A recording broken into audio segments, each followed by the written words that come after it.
For 40 years, between the 1940s and the 1980s, Albania, a small country in the Balkans, was ruled with an iron fist by a brutal dictator called Enver Hoxha.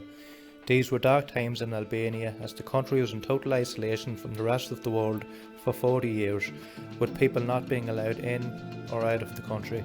Such things as phone tapping, spying, kidnapping, and even murder for the sake of murder took place in the paranoid dictator's country. However, since the death of Enver Hoxha, Albania is moving on and trying to make a brighter future for itself. So I've decided to pack my things and have a look at this brighter future that Albania is trying to make for itself, while also seeing the remains of its dark past. Hello everyone, welcome back to the channel and welcome to Albania.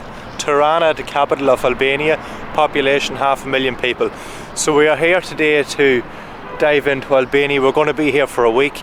We're going to see the remains of its dark past, get a feel for its darker history, as these people run through a lot of hard times between the 40s and 90s, as we've seen in the introduction. So basically we're going to feel the place out. I was told it can be quite a dangerous country, so we'll feel the place out first. And when I am talking about Enver Hoxha, I'm not going to be banging the drum right away, saying his name really loud, so we just have to feel our way in, you know, break our way into this. So basically we're here in Skanderbeg Square, and this is the place where during his funeral thousands of people would have all come out to, you know, say goodbye to him, and there was a lot of tears, and one can't help but feel that those tears were probably put on. They were not afraid to show any other emotion because they would have been watched by the guard and took away if anything else is being done. So basically let's have a little glance here at this beautiful square. It's very quiet at the moment, it's very early. Hardly many people, but you could imagine just thousands of people. A very good setting for such an event. And behind me here we got the famous artwork of the History Museum. So that's very nice up there. So this is where they said goodbye to him, and the irony is, when communism fell, they would have tore a statue down in this square as well. So one extreme to the other, plenty of tears, and then not so long after, when the wall came down, the statue was pulled down and the Albanian people felt free. It turned into a democracy, a free state, and they could think for themselves, you know, wear what they wanted, do what they wanted. So we are just going to dive into Albania here now, and we're going to see plenty of parts. We're going to, as again, start off with the darker past and then gradually take our way into see how the country's progressing, getting better, see the beauty. So we're going to start darker, and then as we get along it's going to get a lot lighter. So let's dive in.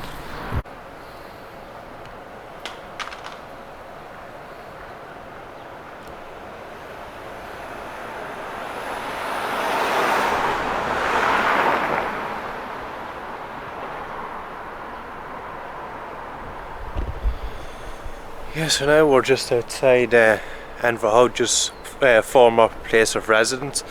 So basically it is a bit of classic propaganda really, you know. It's right in the middle of a load of apartment buildings and all, so it was made look that, you know, he was one of the people really, and was mixing in with them, but as we know, that was really just play the crowd, you know. No one knew what went on behind the curtain at the time, you know. Everyone's convinced that this was one of their own really, you know, living in a bog standard house. Well, I say bog standard for a classic dictator. But yeah, it's quite surreal to see it. Who knows really what kind of cruel orders were given behind those walls, you know. You can only imagine really what was told to be done. Yeah, it wasn't good. Yeah, quite dark times, but it's just completely shut off now. It's not a museum or anything. It's just lying idle really now. So, you know, a bit like the reign of Hoxha, it's now something that they're trying to forget about. You know, they don't really want to keep it open. They want to forget about those times and move on to bigger and better things. I know Albania have hoped to join the EU, so you know, that's why I don't want to leave all this crap behind, really. Horrible times for the people, you know. I'm sure they're quite nice people. No one deserves what they went through, really, so.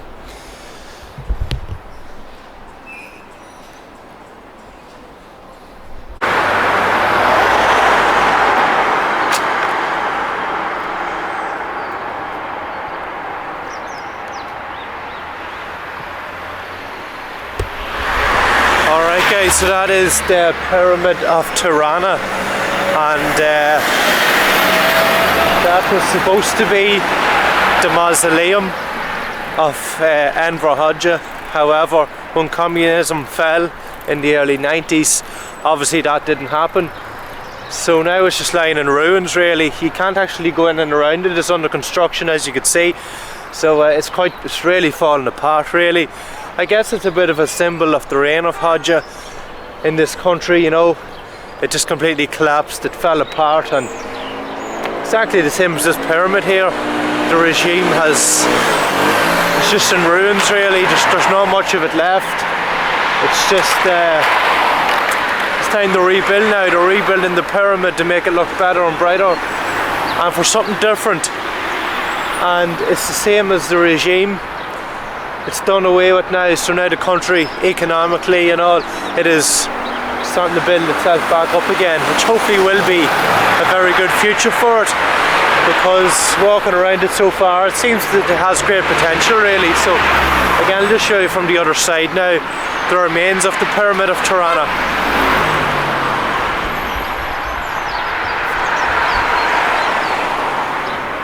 So you can just see in there a lot of graffiti and all over it. It is really, there's not much of it left there around the inside of it and all. I think it's just more or less a shell. The inside of it hasn't really got much, you know, from videos I've seen of people in it. There's not much there, so we're probably not missing out on too much.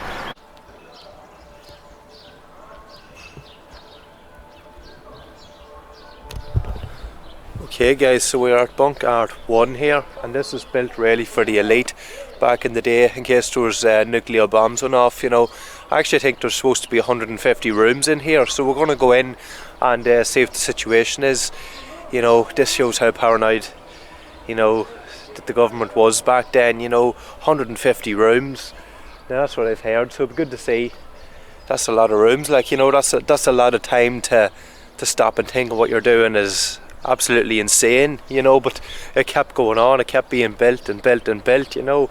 Even, you know, you stop and think, you know, hundreds of times, what am I doing here? But no, they were so convinced that there was going to be bombs dropped on them, that the country was going to be invaded. It was never going to happen, but you know, that's what they believed, and they made everyone else believe too. So let's go and have a little look inside, see what it's like.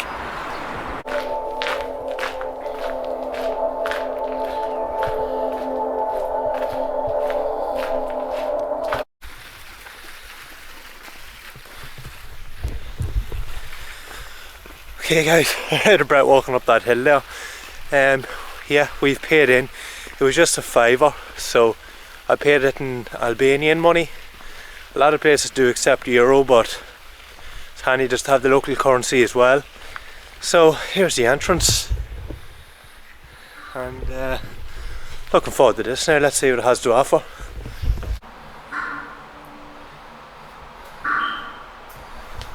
So first of all, before we actually go in, we have the big concrete doors here. Very thick, very good to protect you against the radiation. If a bomb does go off, you know, nothing gets through that. So once they're shut, you're pretty much safe, really. But you want to have a good supply of stuff with you, because the minute you go up at the surface, if you don't leave it for long enough, it's no good to you. So yeah, you'd want to say a couple of days is enough, and then you can go back up to the surface. But you're probably better leaving it for a couple of months just to be safe, you know. So first room here, we got our decontamination room, we got our shower here. So basically, the bomb goes off, you come in here and you shower, but you shower without washing products. You don't use shower. Yeah, you don't use shampoo or anything like that, because the toxins in that will mix with the radiation and it'll really mess you up. So just strictly water on its own. And the way I'm talking about this is that we are going to get nuclear war for real, but during these times, who knows, better to be prepared. That's just being realistic. But yeah, you come in here first thing, you take your clothes off, you shower, you get rid of all the radiation, you know, and you continue on into the tunnel. So let's go deeper in. This is going to be Enver Hodges' room. So if the bombs went off, Enver Hodges was going to come into this room. There's a picture of him there. Some telephones, you know, he would have been well set up had something happened here. You know, very, very fancy compared to the rest of it, I'm sure. There's a picture of him there on the wall, which I'm sure we'd enjoy looking at. And yeah, you know, everything would have been here for him, you can imagine. But got the bed there as well. You know, he was really convinced that everyone was going to invade. You know, he fell out with the Soviet Union. You know, when you fall out with the Soviet Union, it kind of shows the signs of the madness. And his only ally at the end was China, you know, and then he did fall out with them as well. So he thought Greece was going to invade, he thought everyone was going to invade. So there's also a load of war bunkers scattered around Albania. There's 170,000 remaining bunkers scattered around the country, which will probably come across a few of them too.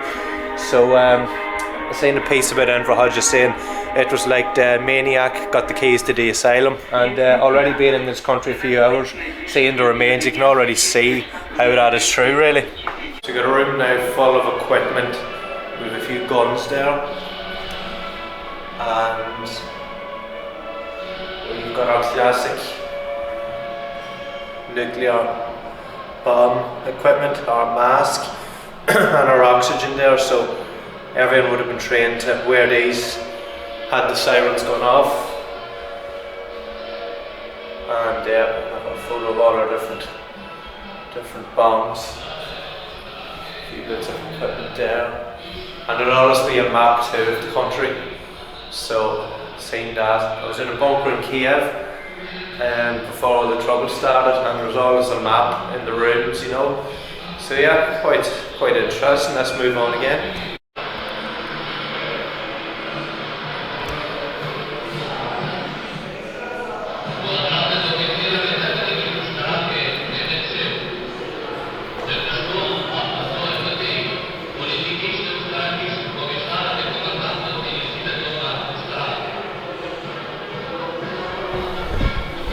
I always say it's a bit like a theatre show for one man only.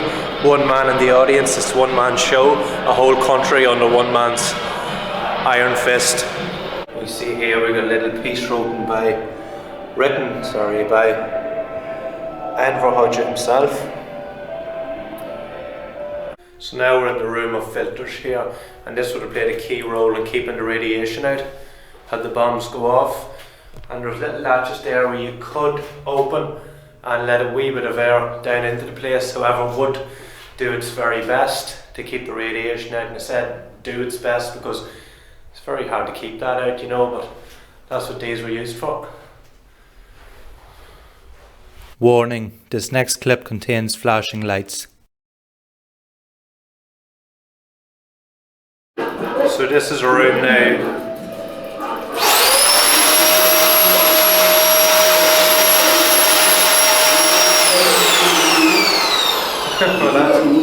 That made me jump a little bit. After the Nazi regime and fascist Italy, the whole country, the borders of Albania would have actually been fenced off in barbed wire. So it goes to show the madness again. You could not get in or out of this country. Total isolation. As we know, 40 years this country was closed off from the world, but barbed wire not being fit to get out. You know, it's really, you're really in a camp in your own land, really, very, very scary. So this room shows here that even the children were being brainwashed with this brutal dictatorship. You see all the classic young pioneer posters here on the wall, the classic pioneer uniform. I've seen a lot of this in Cuba, you know, everyone the same, following the one ideology. You know, they would have sat at tables like this and, you know, would have been brainwashed to follow the dictatorship, you know. They would have been made believe everything they said was true, and yeah, quite scary really from such a young age that this was being thrown at them, and eventually it would stick and you would believe it, you know, at that age. You don't almost believe anything if it's true at you for long enough when you're so young really, so yeah, so no one was safe really.